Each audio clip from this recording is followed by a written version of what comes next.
Hey guys, Joshua's Boosters here and welcome back to the second installment of my Making Orcust Good in 2021 series. One of the many reasons I actually decided to do Orcust for this month was basically because there's a lot of ways to play Orcust. So today we're actually going to explore a new option opposed to the Machina going second one with the scrap cards like we did last time. First I want to give a shout out actually to two people. The first is Yuri Lansman, a very good friend of mine, who actually helped me test this deck while I was recording these games, because he just wanted to play some games, and I really wasn't that confident in taking this pile of cards into rated and grinding that out. And secondly is actually I think it's Ben Pearson, correct me if I'm wrong. He's actually the guy who piloted this specific deck to a 9th place finish at the UK and Ireland Extravaganza the past weekend. And I mean, since that result was pretty good for Orcust, I decided to give the deck a try, even though I have to be honest, I'm actually not a big fan of this build at all. But I'll tell you about that while we are looking at the deck list. So let's just hop right in.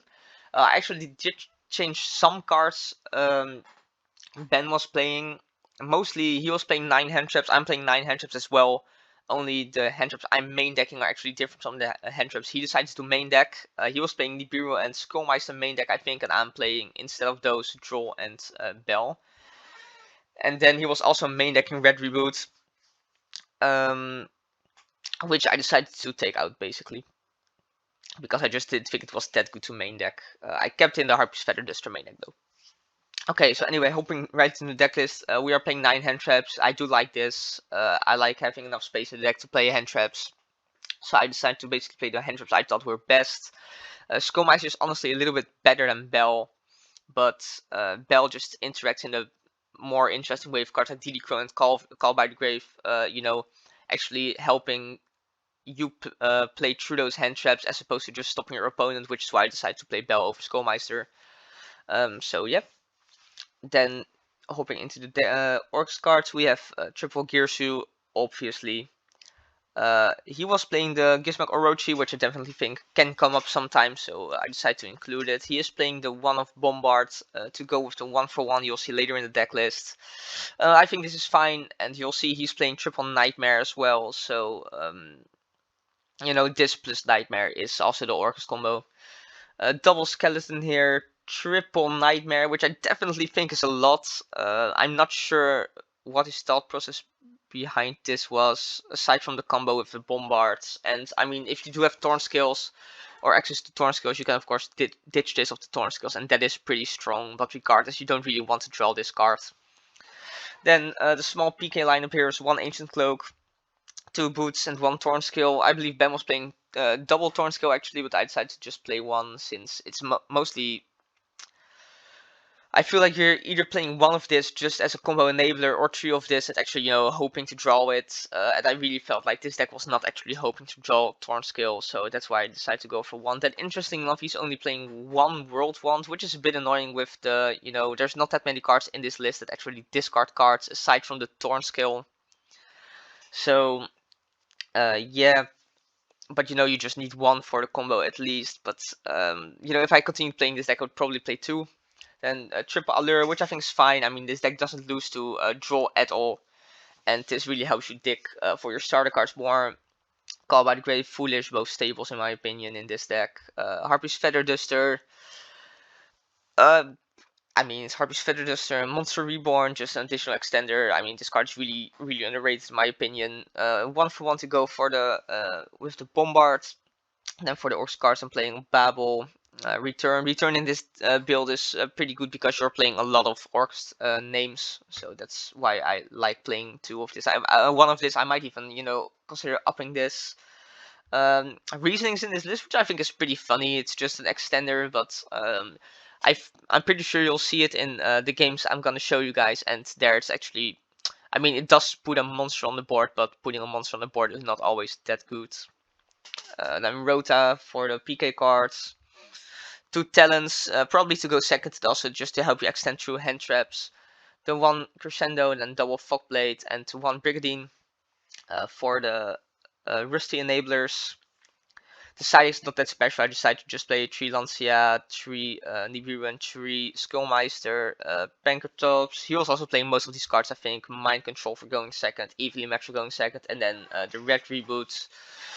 I mean, there's not much to say about that, in my opinion. Going quickly over the extra deck, we have double Dingirsu, triple Galatea, so pretty standard for an Orcust deck, and this build actually has more space than the Machina build, so it's pretty nice to be able to play 3 Galatea. Then it has Cherubini actually to go for a specific combo, but I'm gonna be honest guys, I really don't like the combo this deck has. You need Torn Skills plus an additional extender to actually do Orcust stuff, and if you can't do the Orcust stuff, Cherubini doesn't really help you do much of anything, to be honest. So yeah, I mean, it helps you go into what's his face, Rusty, I guess, but just going to Rusty to set full plate isn't that powerful. It's just not good enough this format. So yeah, then we are playing Boral Sword for the game, for the OTK. We are playing IP, all of the Nightmares just for utility, Linkuribo because you need it for Gearsu, Long Gearsu for some additional disruption sometimes, Rusty, and then we are playing the Union Carrier to enable some combos and some Orcust stuff. There's just a couple of things I really don't like about this list. Mostly it's not playing Dragoon, and I think Dragoon is really powerful in Orcust. And then also it's just so susceptible to hand traps. This build really loses to, a single hand trap pretty often, which is just not that strong. And then the going first board is also just it's really not that powerful. You really need to have additional hand traps or something like Call by the Grave or something to stop the opponent. I mean, these were all my initial thoughts anyway when I first saw the list. But yeah, I did play some games with it, so let's just hop into the games and see how the deck actually performed.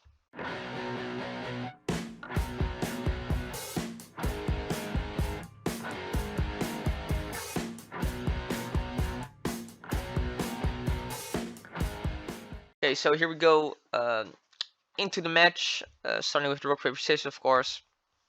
As you'll see, I do win rock, paper, scissors here, so I can opt to go first, which, concerning the deck I'm up against, is pretty good for us. 43 cards the opponent, I'm playing 42.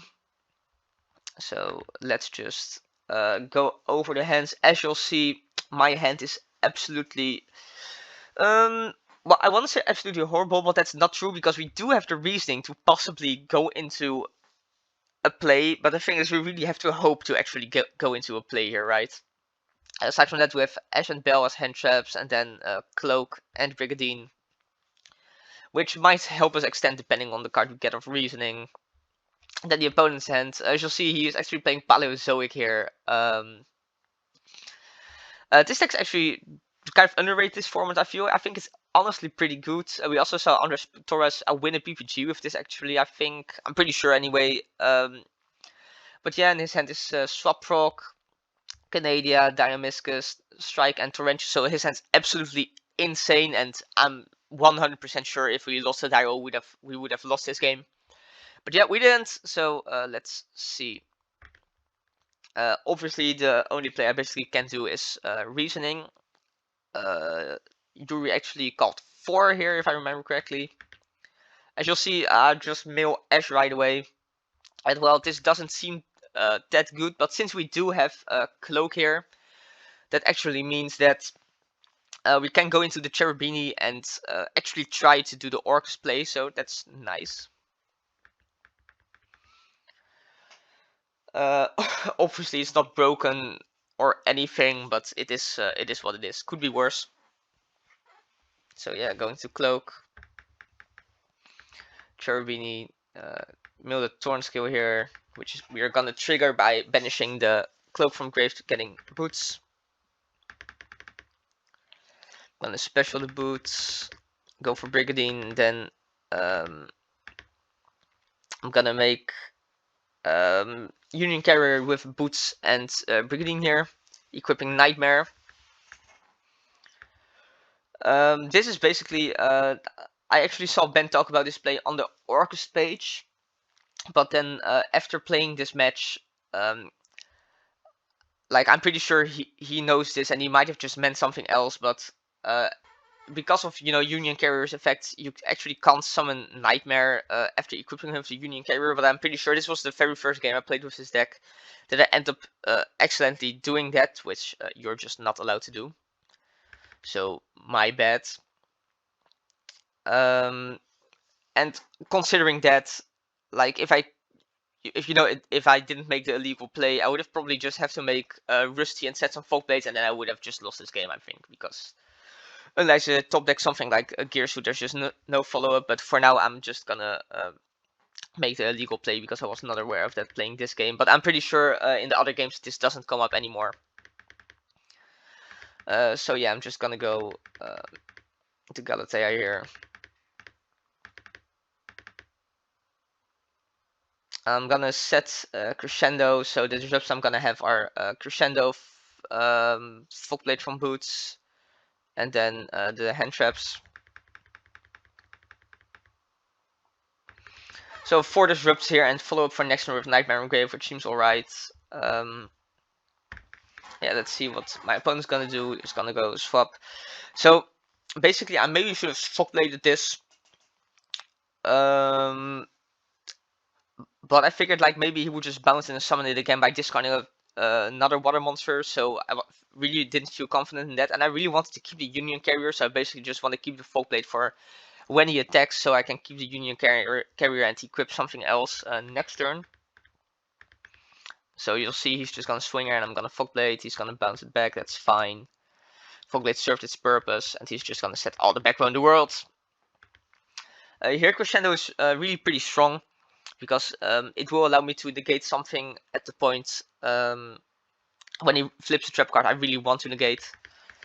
I'm gonna top deck another Nightmare here, so really not the best since we already have access to that. He's actually gonna go Dynamiscus in standby phase, start Galatea. I'm pretty much forced to negate this, right? That way I get the Crescendo in Grave, and I really need the Galatea here, because without Galatea it's gonna be quite hard to continue playing. Without Galatea, I'm pretty sure I could just basically, my only play would be to attempt to go into another Galatea, but before that he might just, use one of his other infinite traps. So yeah, and it's also just good to get Crescendo engraved, because in the next end phase I might be able to banish it to get Gearsha to my hand. So yeah, I'm gonna attach a Skeleton here to the Galatea. The Nightmare is gonna set Wand. It is all fine. Wand is gonna summon the Nightmare.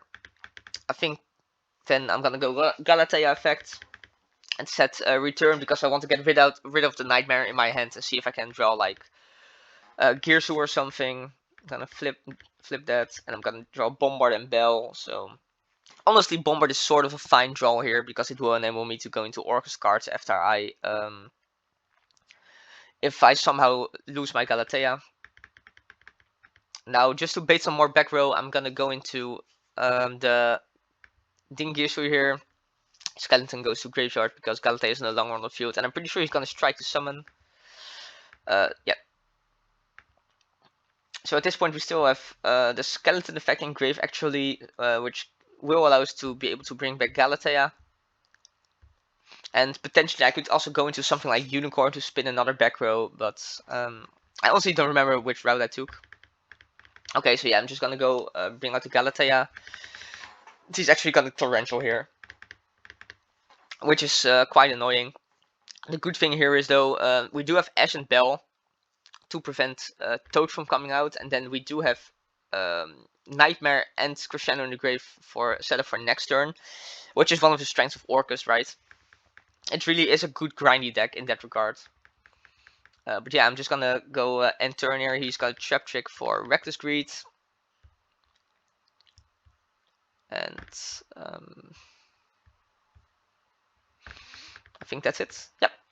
He's gonna draw Order here, which of course is a very strong card in Paleo, just not against our specific hand. Gonna go swap. And then I didn't edge this because I figured I had the Bell anyway, and then if he had Another water in his hand, it would be like there would be no use ashing, right? I'd rather keep the ash for something like Desires or the new Pot of Prosperity if he's playing that. But yeah, you see me bell the Ronin here, and I'm actually gonna ash the Reckless Greed. So yeah, he's just gonna poke with Swap Frog and then have 2 back row to try and stop me. I'm gonna go Crescendo, get Gearsu here. Okay, so there's like a couple of lines of play I could have taken here. Jungle 1 is actually really annoying because there's basically no way to get this out of my hands. Because this only summons Orcust monsters, and this is not actually an Orcust monster in the name. So what might seem like the better play here is actually go for Bombard, link it off to Link Reroll, Bombard effect, summon Gearsu just to have some more monsters on the field. However, that loses to Canadia quite hard, so eventually you'll see I'm gonna just go summon Gearsu to send Skeleton to the grave, I'm pretty sure, to play around that, and eventually you'll see he actually did have Canadia, so that did end up being the right play. So yeah, I'm gonna send Skeleton, gonna make tokens, and then I'm gonna go into Link Reroll, I think. Oh right, yeah, that's it. I'm gonna go into Phoenix first because I already have grave setup anyway, and that way I'll be able to get the World Wand out of my hand actually. So I'll be able to use that to extend as well. And I'm gonna target the new card since he didn't use the previous set on the last turn, so I figured it probably was like not a good trap, but you'll see that eventually that's actually the good disruptive trap, and the order is actually the less good disruptive trap. But that was my thinking here. I'm gonna go Skeleton, summon Galatea, Galatea effects, shuffle back Skeleton, and set Babel, which I'm gonna activate right away, I think. Yeah, then I'm gonna go into Dingirsu here to get rid of his last back row. Small misplay here, by the way, because he changed the Canadian. Dingirsu, of course, doesn't target. I should have just sent the token, but you'll see it won't matter that much in the end. So I'm gonna bring out the Skeleton here. So it just would have been 1200 more damage, but that's fine. Then basically the only thing I can do is go into another Galatea here. I think. Oh right, I'm gonna send the Orochi with the Nightmare, and then I'm gonna go into another Galatea. Oh, actually, now that I think about this, if the token wasn't on the field, I could have done. Nah, I would have been just 150 life points short of game actually, because if the token wasn't on the field, I could have gone Nightmare on Skeleton, sent Orochi, boost him with 800, and then bring out the Orochi and attack as well, but then it would be left on 150 life points. So yeah, and then eventually I'm just gonna link it to Galatea because I couldn't go into IP because I was stuck with the Phoenix, right? Or IP would have been pretty good here. Oh, actually, would have been, yeah, it would have been because we could have brought out the Orochi on his turn, of course. But yeah, he's gonna top his Frog here, which is pretty good because it will allow him to make Toad True Bell. I do end up doing Bell here, but of course it doesn't really matter because I can just do it again. At this point, before he makes Toad, I'm gonna go Galatea effect to shuffle back the World Wand into the deck. I don't have any targets left, but it's just, you know, you need it for recursion. He's gonna go into the Toad. Oh no, right, he makes a little misplay here. Little mistake. He actually meant to go into Toad. He makes Toad here and swings, and then in damage tab I'm gonna go activate a Nightmare, and he's actually gonna scoop it up. So yeah, pretty rough game one. We got totally lucky here, and honestly, if I didn't make that illegal play with the Union Caviar, we probably would have lost anyway. So yeah, not really convincing for this deck. But yeah, let's hop into the second game. You'll see again our hand is absolutely unplayable. We really have to learn to something good here. But actually his hand is also very bad. He only has one disruptive card. So he better make good use of it. You'll see we still not drawing a good starter, going to Allure here. And this actually will enable us to do some form of combo. In hindsight, probably should have banished the Bombard. But yeah. Just gonna go PK stuff here. Feels very familiar for me. And then he's actually gonna go Dynamiscus, banish the cloak. And then this sort of combos with the what's it called, the Leoncholia. Who knows how you have to pronounce it? I don't. But yeah, because we do have Shade Brigadier here, we can go into Union Carrier, which we will do to just equip the Nightmare.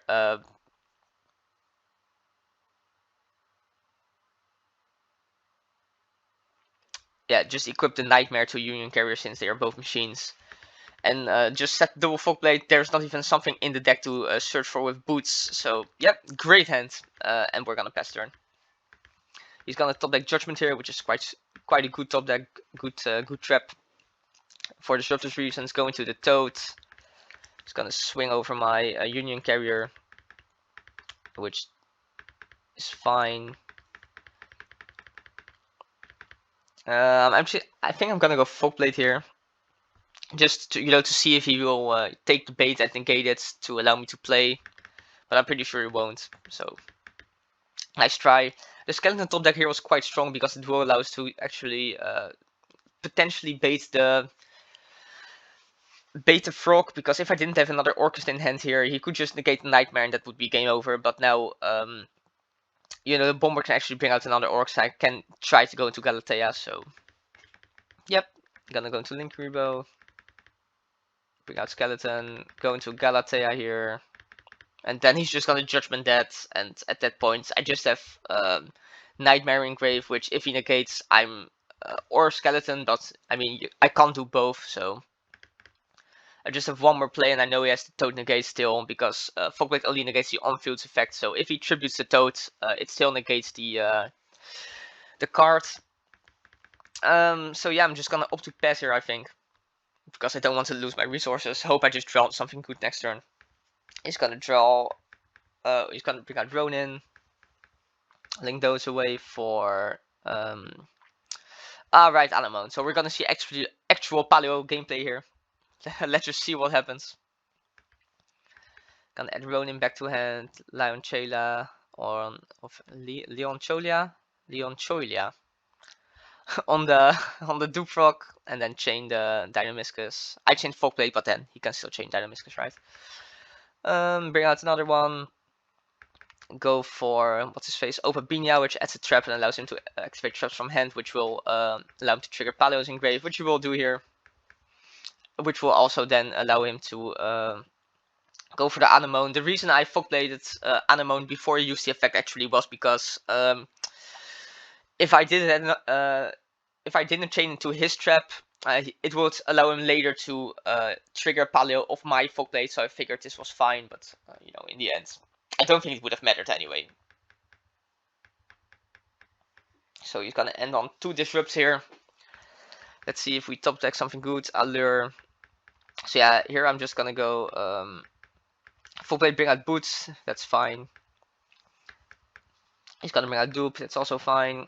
Then I'm gonna try to Nightmare, which he allows. I'm gonna go Skeleton effect on Girsu, which he's also gonna allow. Then on Girsu effect, he's actually gonna negate that.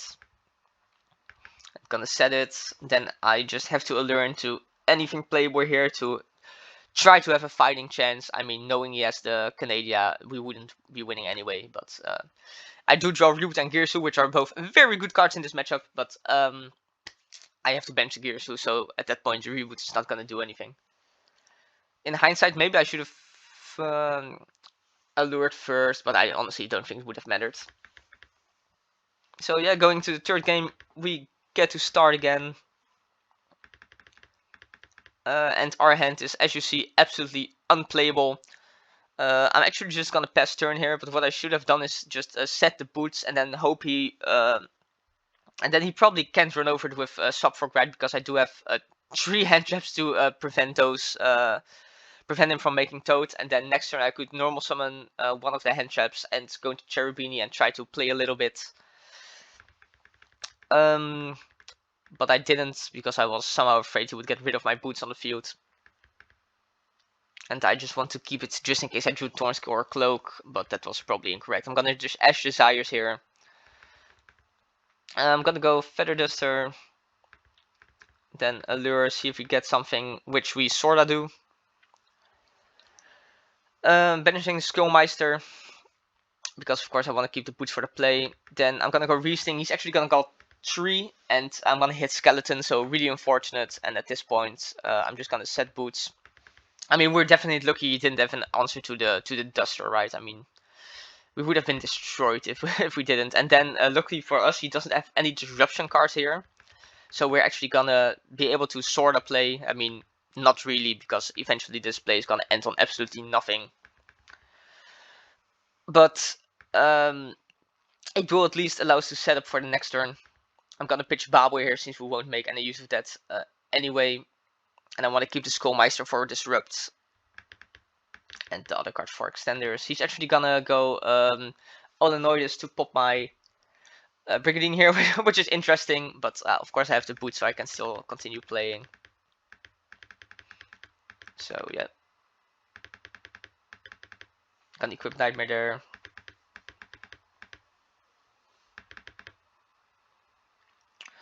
So yeah, nice deck, nice deck. He's gonna go Reckless, we don't have an answer to that, so that's... Oh, we do have an answer, actually. Yeah, because I figured the only way he would be doing Reckless and then chaining the Paleo is if he already has a play, so I just decided to Skullmeister the Paleos, affecting Grave here. And good for us. Eventually you'll see that he's gonna be able to bring out Toad anyway, because of, you know, this play, crashing the dupe, and then he has another Water in hand. But yeah, gonna end on Toad Torrential, I think. Which is quite strong, especially against the setup we do have. Top deck Nightmare once again. So yeah, not the best for sure. He's gonna go bring out the Frog, which is fine. I'm gonna equip World Wand here with the Union Carrier. And then I'm gonna send Skeleton with Cherubini, because there's... The thing is, like, because I'm only playing 2 Torn Skills, it would have been quite strong if I had another Torn Skills in deck, because then I could have banished Boots, get Fogblade, and what's it called? Then trigger the Torn Skills just as an additional extender. I'm gonna try to go into Boral Sword here, which of course is not allowed, because this is not Exoscope Talker, this is Boral Sword, and you need at least 3 monsters to make it, so yep. Then I decided to just bring out Phoenix, basically, to attempt to pop his back row, which he's actually gonna negate, so the back row is probably pretty strong. But we do have quite some gas here, so we're just gonna try to, you know, see what we can do. Bring out Double Nightmare here. And then he's actually gonna Torrential. And looking at our graveyard, there's actually literally nothing we can do at this point. I mean, we could bring out Orochi, but there's no point, right? Then I'm gonna go get the Fogblade. And yeah, that's it. Fogblade is so annoying in this matchup because it just allows the opponent to trigger